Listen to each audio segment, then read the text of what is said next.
So, everyone, I have a very, very special guest here with us today. I have Dr. Nadine Macaluso. And why don't you go ahead and start, Dr. Nae, with introducing who you are? And tell us a Sure. little bit about where you're from and kind of all of those things. Yeah, well, first of all, I am so impressed that you said my last name right without even asking me. It's the Italian thing, I think. That's what it is. It's the Italian thing. Okay. Yeah, so my patients call me Dr. Nae, and I'm a licensed marriage and family therapist. I also have my doctorate in somatic psychotherapy, which is really just a fancy way to say that I bring the body also into the therapy room. And my story is one for the movies, as they say. I grew up in Brooklyn with a single mother in the 70s. Very, very charmed life, very fun upbringing, very calm, cool, and easy. But it was raised by a single mom, and she didn't have a lot of financial resources. So I became a model to support myself. Okay. Because from 17 on, I was responsible for myself. And so I was modeling and living in the city in the 80s, which was tons of fun. Oh gosh, New York City in the 80s, I'm envious of you. There was nothing better. Yeah. Nothing better. And so as my ex-husband is the Wolf of Wall Street, Jordan Belfort, and as the movie depicts, I went to a party at his house, and little did I know that stepping into that house sealed my fate. Yeah. In so many ways, though, right? I think that, I have your book, and we can talk about that too. I've been on the waiting list for this for so long, and see all the notes and everything. From what you experienced then, and we'll get into that, to where you're at now, do you feel like everything was necessary? Yeah, it's interesting. I wish I could say I had some grand plan. Mm-hmm. And then I offer that to your listeners, if you're feeling lost or confused right now, just surrender into the process of life. It has a way of working out. Yeah, because if I hadn't gone through the quintessential trauma bond, I don't know that I would have had the true impetus and drive to write that book. Right. Aside from the fact I'm a clinician and I work with women who were trauma bonded, which they were also a big part of inspiring me to write it. But I think going through that, having a movie made about it, is a very unique situation that then allowed me to, the book to come through me in a very different way. Absolutely. So let's talk about the movie a little bit. Remind me, what was the year that it came out? So the movie came out in 2013. So it was just 10 years old in 2023. Okay. Yeah. Okay.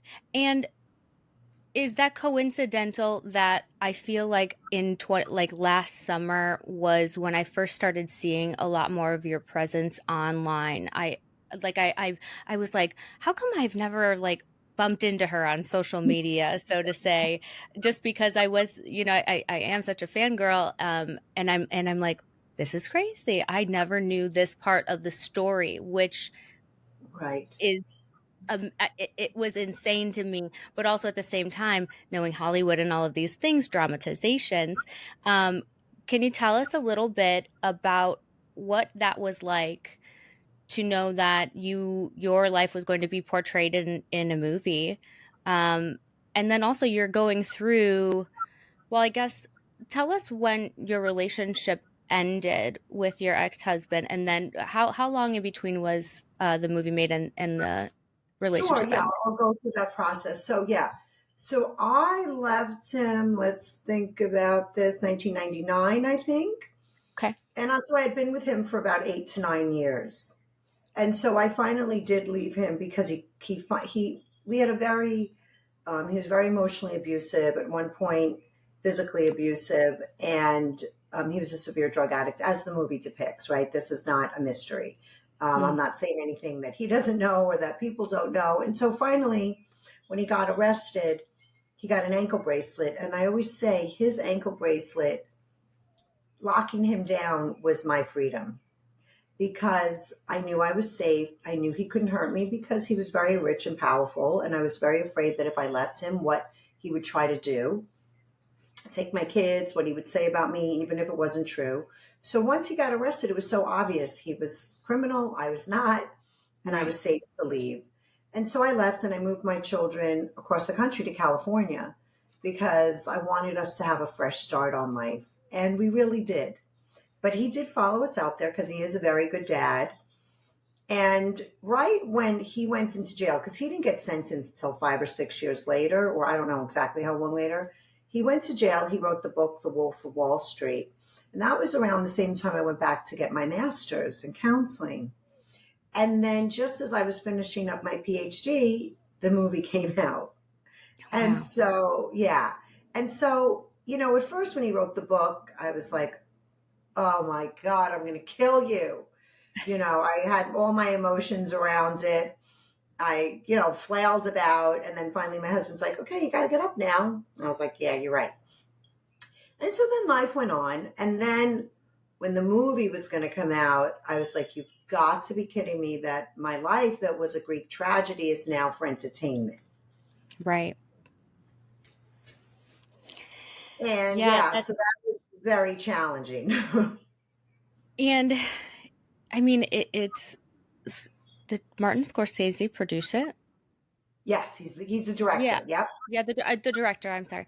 It's one thing to have somebody say, I'm going to take my book and turn it into a movie. It's another thing to say that Scorsese is making a movie about Right. your Right. life. Like Right. you're kind of like, okay, I don't know what to expect, but I kind of know the level of which this is going to be, That's I right. guess. That's right. That's right. Yes. Yes. Very correct. And so I had a lot of feelings about it. I did a lot of therapy over it. And then at one point I just said, Nadine, you have to surrender. Like, this is bigger than you. And I did. I did. I just let it go. And I was like, okay, there's nothing I can do. I surrender. So I guess what involvement did you have in, I guess, like sharing your story and the truth, your truth within the storyline? No, no, I had none because they wrote it. It was his book. So it's his narrative, his perspective. And really, it is his story. I am a character on the side. Margo Robbie plays me. And, you know, when you look at the movie, I just look like a young girl who fell madly in love and loved her kids, wanted to protect her kids and left, right? So I Right. was fine with the way that they portrayed me. Did it show the depth of my character? Of course not. But, I did meet Margot. She was only 22 at the time, and we met in New York City so they could tape me to get my accent, Oh, which she did a wow. great job on the accent. Yeah. Yeah. The So, Brooklyn accent is like no other. It's actually, I've been meeting people through this whole, sharing experience. I feel like most of the people that I'm meeting are from the Bronx, from Brooklyn, like so many people from New York that I would have never run into. And I'm like, y'all are great. Because, being from Chicago, we have a totally different kind of twang thing going on, but I appreciate it so so much. yeah, and it's a pretty strong accent. And so I met her, and we had a great rapport. And I shared this story on my social media where we took her to dinner, and she was very afraid of getting naked. And but she said, I can't go talk to them. I can't talk to Martin Scorsese. I can't talk to Leo.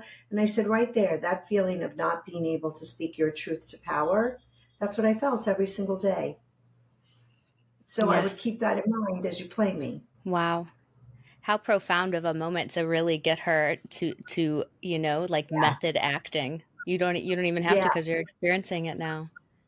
right. She's experiencing it. And I said, yeah, I get how you feel. It sucks. Yeah. So was so like I mentioned before, you said 2023, so was the 10 years. So at 10 years, is that when you decided like, okay, I'm going to, share my side, or was that something that was like stipulated per contract kind of thing? No, no, there was, I wish I could say there was some grand plan, but what had happened was that when the movie came out, all the press would come and want to talk to me. And honestly, I really had nothing to say, Hmm. and so I'm not going to talk just to talk. It just, and so then what happened was, first of all, I wanted to make sure my kids were okay. And they were. My daughter's 30. She's a therapist. My son's 29. He's 28. He's a musician. And they were okay. And so what had happened was that as I was in my practice, all these smart, kind, beautiful women were coming in trauma bonded. And they were coming in with being, experiencing coercion from their husband and betrayal and abuse and financial abuse. And I just thought, we have a problem. So I decided to go back and write my book and go back to the research. And then I thought, you know what? I have this movie to use as a vehicle for my message. Now's the time. I'm going to use it. Totally. And that's really how it happened. That's because you're highly intelligent to take, what some people would see as, a devastating blow, or, they don't, especially people who don't like the public eye, they're very private, things like that. Having a movie made about you could be very devastating. So to be able Yeah. to take those lemons and turn them into lemonade is inspiring. I think that there are a lot of people who don't get past the, oh man, this is a blow, and see the good in it when there's so much opportunity in so many different areas like this. Yeah. Yeah. And I can understand that, but I think it's also a process of like trusting your intuition. And like when the movie came out, it wasn't a right time for me to talk. I had nothing to say. And then once I had a lot to say, I'm like, okay, now I have something to say. Right. And it's authentic and it's truthful. And there's a mission behind it, educating women about trauma bonds and pathological lovers and themselves so that they can feel, become empowered to not to endure these tragic relationships over and over again. Absolutely. And one of the themes I've gathered from your book and just your overall content and message is really identifying yourself and Yeah. what it is in you, not in a negative way, but in a positive way, to understand why you're, the perfect target, or why you Yeah. feel, you know, I always had, through this process for me, I'm not sure how much you know about my story, but there's bits and pieces. It's just a very long, detailed, kind of like yours, Okay. like you couldn't get it in an hour. But um, I had a really hard time admitting that I was a victim. And it was Yeah. when I finally like said that out loud with my therapist. It wasn't a negative thing for me. It was me being the victim organically made him then the predator. And I That's could never see that when I was in that. yeah. Well, it's And very hard to think that somebody that you love and that has promised you love is perpetrating harm to you, right?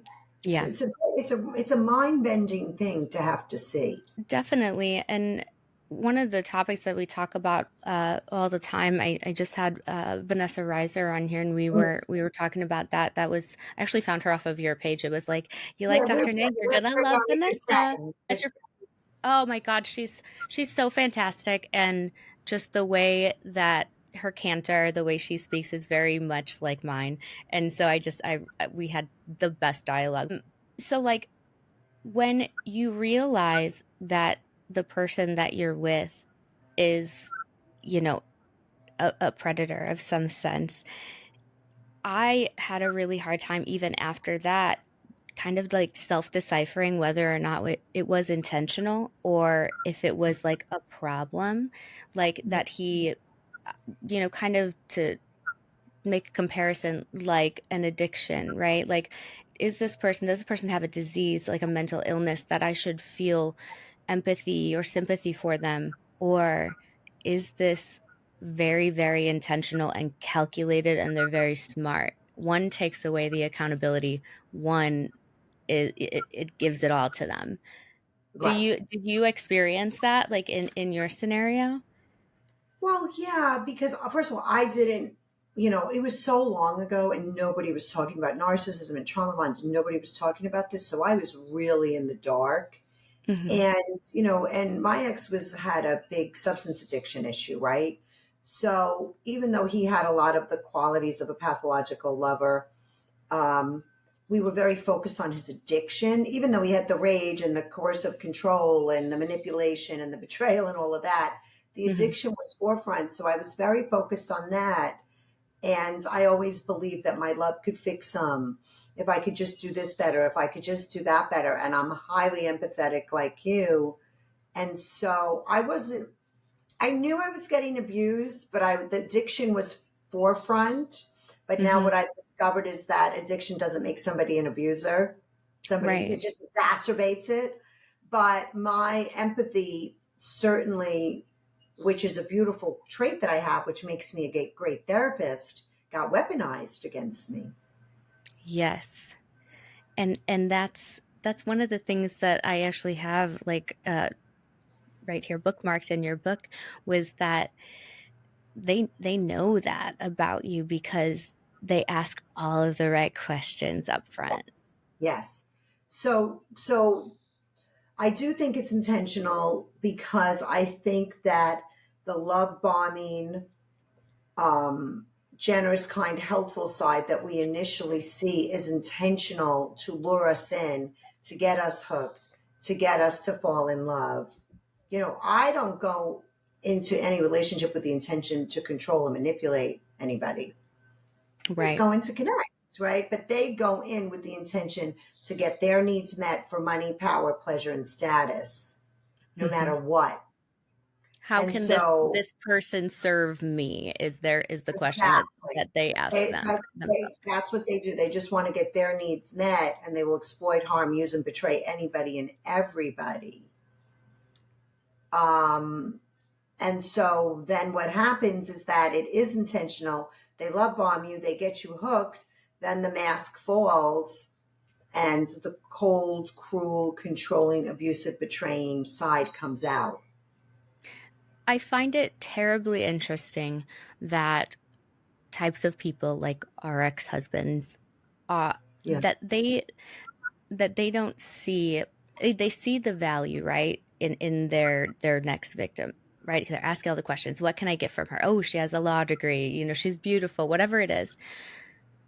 How do they not see that their actions are like the main cause of the downfall of some of those really great traits? I mean, because I know for me, at the end when I wasn't financially stable because he had gambled it all away or whatever it was, right?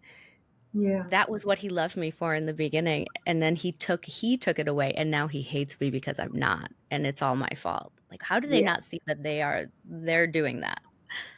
Well, because they're delusional and they believe their own lies and they have to create a narrative that really serves them. Right. So Mhm. if they actually, first of all, they're not self reflective like you and I. You Yeah. and I can reflect and say, you know what? I hurt that person. Maybe I should have said that differently. Let me pick up the phone and call them. They have no capacity for self reflection. So it's about a need, a drive. What do they want? I want to gamble. I'm going to spend all her money up. Now she doesn't have it. She's useless to me. It's her fault. And remember, they are the ultimate victim. They victim signal, like I write about Yeah. in my book, right? Hmm. And so they're always victim signaling and blaming others Yeah. and never taking accountability. That's one thing that across the board with all of the victims is when I'm having interviews with the girls, I'll look at her and I'll say, "You were a horrible person in his story." And she Yeah, was like, "You were a horrible person in his story," so it's just yeah, they every single person, the narrative is that they did something wrong. They were the victim in some capacity. You should feel bad. I think it's two-pronged, the intention on that. One, I think it's so that you feel empathy or sympathy for, yeah, your yeah, new yeah, love, but also too to kind of like ensure that I wouldn't or you wouldn't reach out, right? Because now I believe what you've told me because I love you, and so I would never reach out to them to get the truth because I know the truth. Hmm. Yeah. I And, mean, what do you mean? Like we wouldn't reach out? yeah, so I feel like when you're with a partner, um, my ex-husband, for example, right? He has a lot of exes, his ex-wife, ex-fiancés. Every single one of them was the worst person that you could ever possibly imagine. Right, right, right. And he made me believe that. And I believe that his intention with that was, I'm the victim, but then also like because I believed him and I trusted him, then there was no possible way that I was ever going to reach out to them to get the real Get the story. story correct, correct. Because they make, because in their mind, when you have a personality disorder, it's black and white. Yeah, So you're good, you're all good or you're all bad. So now the X is in the all bad category, right? And so they convince you that they're all bad. So why are you going to reach out to an all bad person? Yeah, totally. prong. It could be two prong for sure. Yeah, it seems so complex, but also it's so simple at the same time. But it's simple now because I'm out of it, I think. Yeah. Now that I can pick it apart, it's funny, like right before on Thursdays at 10 o'clock, I have my weekly therapy session. I've been going to the same therapist for I think it's close to 11 years. So she knows Oh, me through and through. yeah. And, every single time I feel like it's now it's kind of just a conversation and we're doing maintenance and things like that. But today I had like this moment where I was like, "Oh my gosh, I never thought of it that way." Like there's these moments where I'm like I'm reflecting on those things, kind of the what I said initially when I started talking was about me being the victim made him the predator, and that was kind of like key for me getting over. That was a today realization in therapy Yeah. after all Yeah. this. And that's the thing, right? Is that, that's why this sort of trauma bond or relational trauma, it's it's chronic relational trauma causes us to have confusion, right? And to have a lot of complex PTSD symptoms, which just take time to heal. And when you're in it, you're truly in a fog, right? Because I learned about the concept of cognitive dissonance when I read the book Women Who Love Psychopaths. And cognitive dissonance, because these men wear two masks, they are Dr. Jekyll and Mr. Hyde, or now I'm changing it to Romeo and Dirty John to make it Oh my more gosh, that's so great. because my young patients are like, who's Dr. Jekyll and Mr. Hyde, Dr. Oh Nay? my, So we're going to say Romeo and Dirty John, right? So they have, you feel like you're dating two people. You feel like you're having two different relationships. So you start to think, is he good? Is he bad? Am I good? Am I bad? Is the relationship good? Is the relationship bad? And that cognitive dissonance causes a lack of executive functioning. hmm We can't strategize. We can't plan. We can't think straight. So that's why these realizations or aha moments just keep coming. I mean, listen, I'm out of mine 25 years. And, look how long it took me to write the book and how many aha moments, right? Yeah, it really is profound. It's one of those things where every single episode, just talk therapy is amazing because there's so many things that I completely forgot about Right. that either happened, that I felt, things that are significant that a normal person or a listener is like, how could you forget about that, Amanda? And I'm like, I don't know. The trauma bond that I had with my ex-husband was like being addicted to heroin. It was one of those things that I know for certain no one can understand unless you have gone through something similar. Um, but I didn't initially treat it as that. I was really like continue every time he would abandon me or cheat or do something. What I've realized now is that it wasn't the addiction. I wasn't addicted to him. I think that I was smart enough to recognize that he was probably not the guy that I thought he was at that point. I was Okay. addicted to making myself not feel how horrible I felt when he would do those things. Mhm. So I was begging him to come back. I was, let me buy you this, let you know, kind of all of these different ways to fix the situation. Not because I Yeah. wanted to fix the situation. I just wanted not to feel like I wanted to Yeah. explode. Well, you want relief. And I write about that where our tormentor becomes our soother, Hmm. right? And so they're the one causing the pain. But what happens, we isolate and we feel a lot of shame. And so we don't share and connect with other people. And they're really the only one then that comes to be able to soothe the internal pain and give us relief for the internal pain that we're feeling, like you're describing. Yeah. And hope is the hook. And then we're like, oh, we feel the relief because we're somewhat pseudo connected to them again. But sure enough, right, the intermittent abuse comes back, and then we're just back in that dynamic. And it's hard. It's a hard, I wrote about this that I read research that said, animal trainers that use intermittent reinforcement, meaning being extremely good and extremely bad within one relationship, if the animal trainer used that technique, the animals bonded to them 230% more than regular straight kindness. That is That's profound. when I read that, I really wanted to scream it from my roof. Yeah. So it just shows you how that intermittent reinforcement and the two masks, the good and the bad guy, it really bonds us to them. I think too, also with dog training, analogies is how I got my way through law school and undergrad, and it's just one of those things that I feel like people can learn through them a lot, but I always make Yes. analogies. So, the whole thing, like if you swat the dog on the nose with a newspaper every time it goes to eat, eventually the dog will stop eating and it will Right. starve itself and die. I felt like in my relationship, every time I would voice a concern that I would be told that I was too emotional. Emotions don't get things done. Leave them at the door. We have to talk about facts and how to make more money. That really is what I was like verbatim what I was told. And so I also got like the word salad, kind of just the circle talking where then I'm smart. And I would go into this with a mission. I'd think about the conversation I wanted to have, the goal. I'd walk into the office. I'd start, and it was like I got in there and I froze. And after so many times of that being the case, I actually like developed a little bit of a stutter in like my speech pattern. I was not very talkative in social, like I was socially anxious all the time. And I think that Mm. it's like that. It's like I got swatted on the nose so many times that I was like, I'm just not going to do it. Yeah, yeah. I mean, I work with women a lot about their voice, right? Because I think, in society and in general, we've been taught not to use our voice too much.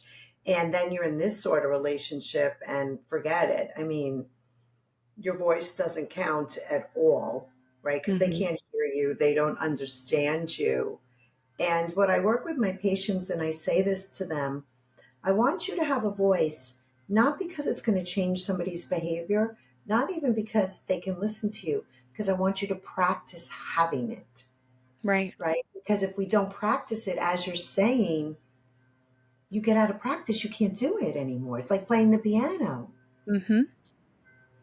Yep. If you don't use it, you lose it kind of thing. And So especially true, if you're being punished for using it, it goes especially away. if you're punished, especially if you're being punished. Well, you found your Yeah, voice. You got a podcast. I did. Yeah, it was one of those things where I was very nervous to do it because it was I recognized it so much because I like to talk and I was embarrassed. I'm like, the stutter. As soon as I got through maybe like the second episode, like it was like gone. I think that Good, good. there is so much power that I found in, I guess, just talking about not only the things that happened to me, but also the things that I was embarrassed about that I did, the shame that I held from the relationship, the things that I allowed, because it was killing me inside because I felt like I was a prisoner. I'm like, I can't talk about this because every time I want to talk about it, I have to say something that I was completely an idiot for doing. And so I just wouldn't. And so it Yeah. was like it was really pausing my journey towards healing. Once I did that, once I was like, nope, if I feel embarrassed about something when I'm talking about it, that 100% is the thing I need to talk about. Yeah. Well, shame, I feel like in general, is the number one reason why people come to therapy, even though they might not realize it. And the shame that a victim feels in a trauma bond is probably one of the hardest symptoms to treat because they feel humiliated for being in it, for staying, for how they behaved in it. Even though it's not their shame to carry, it's really the perpetrator of the abuse. But if you think about what the word shame means, the root word is skim, which means to hide. Mhm. So we want to hide, we don't want to be seen. But you're right, once we expose these horrible things, that we think are so horrible, and once somebody receives them, they're not as horrible as we thought. And what I work with my patients, I say, okay, the antidote to shame is self compassion. So you have to speak to yourself as you would a good friend. If a friend came and told you they got abused for 10 years and that you hadn't seen them forever and they went through this, you wouldn't say, oh, you should be ashamed of yourself. Right. You would Exactly. say, oh my gosh, I'm so sorry.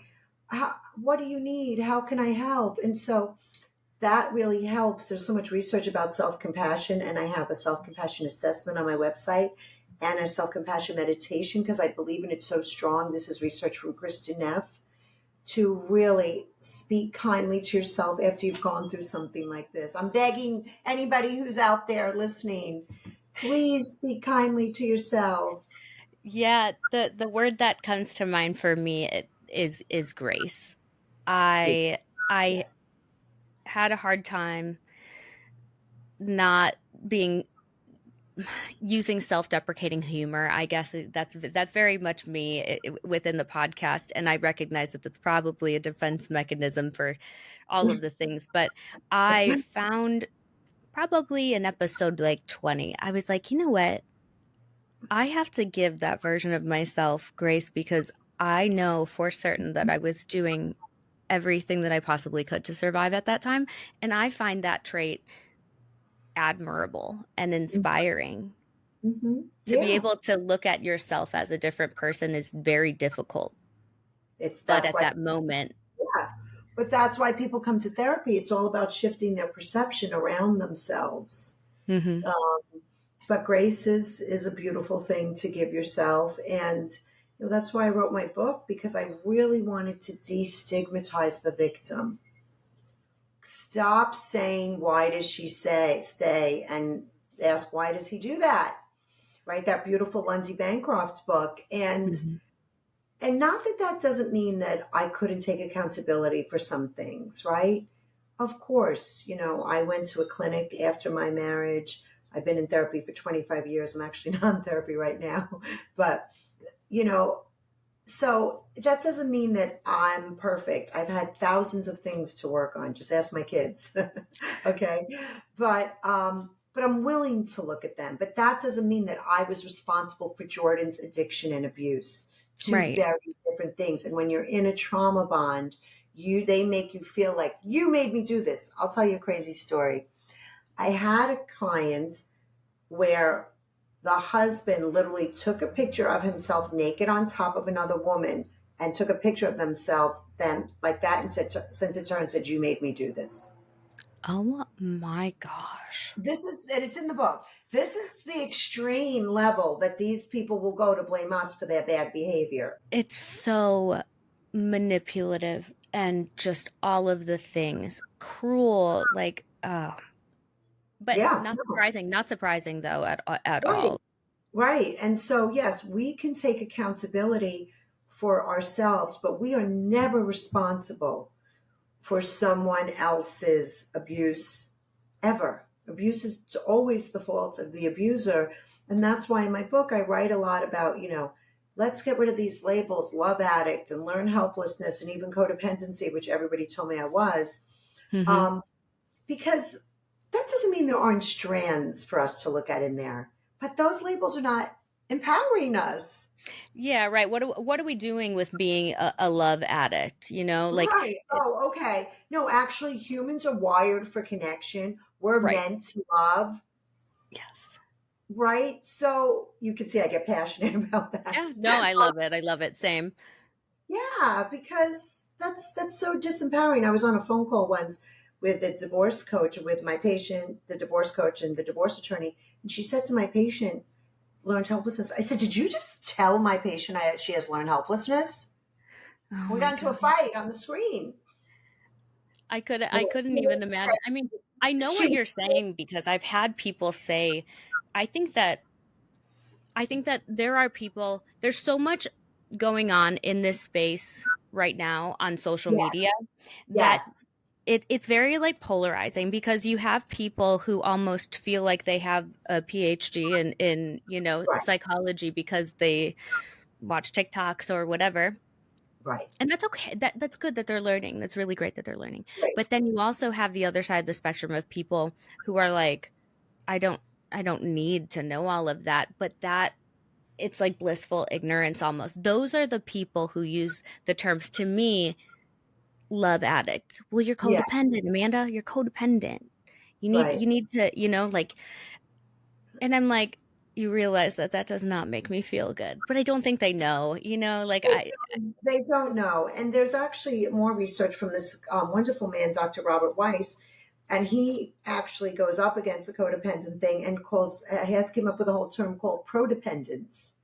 And oh, and it's really a nice term. And what he says is that people that love people that are in addiction, um, they're just loving them and they're just trying to help people. And we have to stop pathologizing the partner that's trying to help the other person. Now that's very different than, abuse and a trauma bond, right? mhm. But if anybody wants to check him out, it's a great book. I just read it and I really loved it. Yeah, you'll have to send me. You mentioned like three books. I want to put I them know I in have the. so many that I rattle Yeah, off. that's I'll fantastic.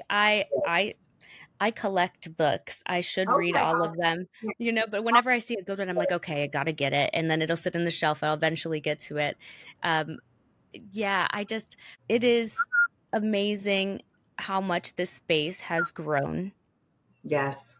It's amazing how you sharing, me sharing, Vanessa, like everybody, we're empowering other women to be able to find their voice just by Yes, healing ourselves, which I think is seriously just the coolest thing ever. Like it how is. who would have thought? Like who would have thought that the thing that I needed to do, that what I needed, because when I got out of the relationship, I was like, who am I? What do I want to be when I grow up?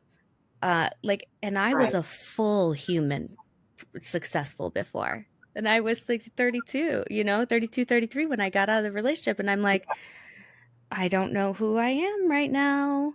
Yeah. Well, loss of self is a huge symptom from a Yes. trauma bond because they have to strip you of the sense of self to control you. But I think you bring up a really good point, and I want to illuminate that is that recovery is possible, Yes. right? Post traumatic growth is real. We do recover. And actually, the research shows people that experience this sort of trauma, intimate partner violence, I'm just going to call it, or a trauma bond, 75% of them go on to experience post traumatic growth. That's That's a really great hopeful. statistic. Yeah, I mean, that's a good number. it's a good Absolutely. number. So, like get in there, do the work, reach out, listen to podcasts, educate yourself, don't isolate, get yourself a good therapist, right? I think too, it's also important to note that not like two people are going to heal in the same way. How I'm choosing to do it is, I mean, you could ask my mother, you could ask my therapist. When I said that I wanted to do a podcast, they were like, "Are you out of your mind, girlfriend?" Like, no, no, don't do that. And I'm like, "No, but I feel like I have to. Like, I think that this is what I have to do, and I feel like I need to trust my gut so that I remember what it feels like to trust your gut, you know?" Yeah, And then I yes. did it, Same, and yeah. everybody across the board that was like, no, don't do it. They're like, wow, she really knew. She really knew what she needed. And so a lot of people will send me messages, as I'm sure you get a lot of messages. Um, and it's like, you're inspiring me. Maybe I should do a podcast. Maybe I should hear, kind of like following like what I'm doing as a guideline. And I really want to emphasize it's like it's not for everybody. And your timing on healing is your timing. You have to pick it. It has to be like I can't inspire or bully you or anything into healing right now at this moment. It just won't work because your heart won't be in it. Just same way as like the narcissist isn't gonna go and get therapy to be better because they don't want to at that moment. That's right. That's So right. And healing is the progress is in the process. It's a process, and like you said, people do it in their own way, in their own time. Um, and I've sat with women for years, just like my therapist sat with me for years before I was ready to leave, and that's okay. yeah, And that's okay. There's no judgment when you're, unless of course they're unsafe, then it's yeah, a different story. Then we have to take certain measures, but you know what? It's okay. You have to do it at your own pace. And then one day you have a last straw, as I call it, and you're out. But I always say, once you do leave, don't ever let them see you coming. You have to yeah. then you have to wear the mask, and you have to plan behind the scenes your exit. And I write about that. I forget. I think it's chapter 7. It's crazy because I would say, well, the last two of his exes that I interviewed on the podcast, Savannah and Amory, they're very different person. We're all like very similar. All of the girls, we have a lot of the same personality traits. We're probably, like you mentioned, like the big five, or like Mm-hmm. high agreeableness, conscientiousness, like all of these things. Um, the last two left him. He left the others before them, and then Okay. he left me. Okay. And So a discarder too. yes, so he was somebody who when he had, for the lack of a better term, like sucked you dry of everything, your empathy, your finances, your willingness to lift them up, Yeah. everything. Then he's like, all right, I'm just gonna throw you away. And he did that with me so many times over and over. So talk about this rapid cycling of, love bombing, coming back, because it was every time I would realize he had abandoned me. It was like within an hour or 2 hours that he would reach out and be like, I'm so sorry I left and I love you and I'm going to be back. He would make himself like the knight in shining armor. Things are not good at home for us. So I'm going here so I can make some money and bring it back and save the Mm, day. He turned right. his abandonment into this noble cause. And I'm like, you, sir. Because I'm at home shaking, throwing up, can't work, like on short-term disability. And he's like, and then I'm supposed to be thankful to him. Right, right. And that's what they do. They go from Cartman Triangle, they go from rescuer, perpetrator to victim, Oh, right? Which is another reason why we're so confused. yeah. Yeah. Yeah. No, it's not easy to be in a relationship with somebody like that. Not easy. Yeah, I mean, not easy as putting it as light as possible. It felt like the absolute end of the world. And again, like I never ever do comparing stories whose situation was worse, because I know for certain when you were going through what you went with Jordan, right? That was your World War III, right? And this was mine, and they were all different, but all equally as intense to That's right. us personally. Um, One of the things that is different about our stories is there's so many similarities. So the ankle bracelet thing, my ex-husband is a felon. He was on house arrest. Um, he actually went to your ex-husband's seminar, which I think is I'm sure he so, did. oh my gosh, so crazy. One of the first things that on one of our first dates, he was like, and I love Wolf of Wall Street, Jordan Belfort, he's like a hero to me. And Yeah, I even paid to go to a seminar and he's amazing. I remember him saying this. That's why when I bumped into you, I was like, oh my gosh, she has a story. No way. So, Yeah, and then the money and the drugs and just grandiose scam as yeah, well. Like that yeah. that deceptive nature is 100% what he does as a profession. Um, the difference is, and I can't speak to this, is having children within this type of relationship. Like being in the relationship, because I don't have children, and after, because what I hear a lot of times and what a lot of people, my listeners talk about is, like the children being used, weaponized and things like that. Can you talk a little bit about that, like navigating that? Sure, sure. So, I always say to my patients, I was really lucky that my ex got arrested because one of the other conditions that needs to be apparent for a trauma bond to exist is a power imbalance. And he had all the power, he had all the resources, he had the all the power because he dominated me and controlled me, right? And just Right. the very fact that I loved him, he had power over me. But once he got arrested, the power dynamic shifted and we became equals. And so once that happened, and that is why I left him at that moment, I knew he couldn't harm me anymore. And so with the kids, I was very lucky because he was so focused on dealing with the FBI and all the other shit that he was dealing with. Hmm. He really left the raising of the kids to me. And we didn't have that situation that so many people have after a trauma bond with navigating the children. But I do believe it's because his all of his power was taken from him. Yeah, I mean, And because you said he's a great dad, and yeah, that's he something that you is. don't hear every day from an ex-wife of, No, of somebody who went through this. no. I mean, that doesn't mean along the way we didn't have our arguments because we're both two strong minded people. We certainly have. But I would say overall, in general, I was very lucky in that way. And my kids are amazing. My daughter's a therapist. They're well adjusted. My son's a musician. And actually, he's here today. Um, yeah, that was one thing that actually went very well. Thank you, Lord, because I work with so many women where it doesn't. Yeah. And it's a real problem. But I think getting arrested took his power away. Well, thank goodness for that. Thank You were goodness for you were that. able to plan your escape. So, how about meeting your your current husband and Yeah. what that was like after being in this type of relationship? Like two-prong question. Definitely talk about that, and you do, and how wonderful your husband is.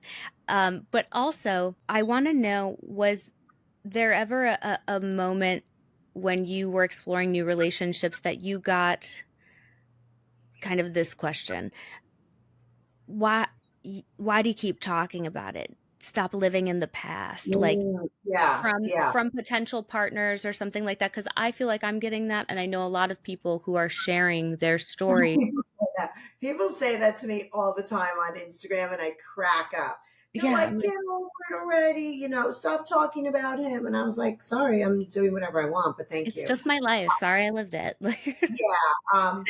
But even so, I didn't get that as much when I was dating. People didn't say, when I started to meet new people, they didn't say it to me as much. I don't remember that being a piece of my story, that had happened to me. And I was in therapy at the time, so I did spend a lot of time with my therapist talking about him. And so I don't remember people saying that. But my current husband, I met him on a blind date, and I remember being deathly afraid to trust. Like, I was like, can I trust you? I can't trust you. I can't trust you. And he would be like, you could trust me. You could trust me. I'd be like, no, I can't. And there was a real, real battle with that about trusting. And I always joke about this, the first time we had our first argument, because it happens. And I said to him, this is how I feel. This is what I need, blah, blah. He was like, oh, I hear that. I was like, what? Yeah, you're like, Wait, I've never heard that before. Like, you hear me? So yeah, now we've been together 25 years. amazing. And we have 5 kids between us, none together, but and we've raised them, and we have 2 grandkids. And he's, like he says, he's my secretary now.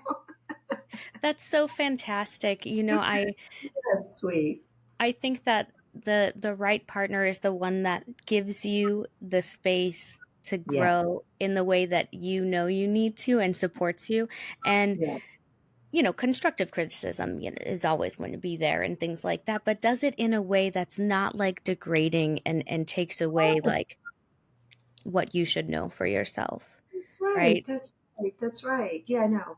Like last night, I did a big presentation. He was like, maybe next time do this. He was like, it was great. And I was like, yeah, I hear that. Right. Like it's just a normal exchange. Yeah, And that's just so easy and it's drama free. And having a drama free life allows me to excel in my professional life. absolutely. Because if I I think, was fighting with my husband all the time, I couldn't do this. right, because you'd be exhausted mentally, emotionally, like all of these things. And I think that's a really good point. I have a girlfriend who same thing, kind of went through a very similar relationship, and she's out of it. And she said something so like self-aware the other day. She said, "I think that I'm addicted to like the chaos. That when I'm meeting these people, um, that aren't, this person, I'm like, they're so boring. They're so boring." That people have said that to me. And I'm And then like, now realize boring is great. boring is so good because boring is like a safe space. There is no yell, so it's it's all a lifelong learning lesson. I have accepted now that I don't think that there's ever going to be a point in time where my therapist like gives me a cap and gown and she's like, "You're done. You graduate, like you made it." Um, That's right. we're always going to be evolving, and it's so important that we evolve and we find our purpose. And I think that people don't know that like your purpose is actually on the other side of your pain a lot of the time. A lot of the time. And I'm committed to reinvention. Yes. I'm just committed to reinventing myself over and over again. And I think that's an important thing to do. And it is possible. And especially after you've been in a trauma bond, I know it feels like there's no light at the end of the tunnel, but it's there. Keep going. Keep going, right? Well, for the sake of time, I tell everyone where they can get your book. Sure. And Yes. then also I will share all of your social links, and we'll put some of those books you mentioned in the bio and everything. Yeah, so you can find me at drnae.com, NAE, and there you can get my book, you can get it on Amazon, and please, I have tons of free assessments, tons of free worksheets, tons of free meditations, use them.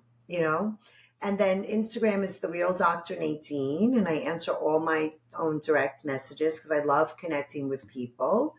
And TikTok, the wild world, the wild west of social media, is Dr. Nae LMFT. And this has been lovely. Thank you so much for having me on, Amanda.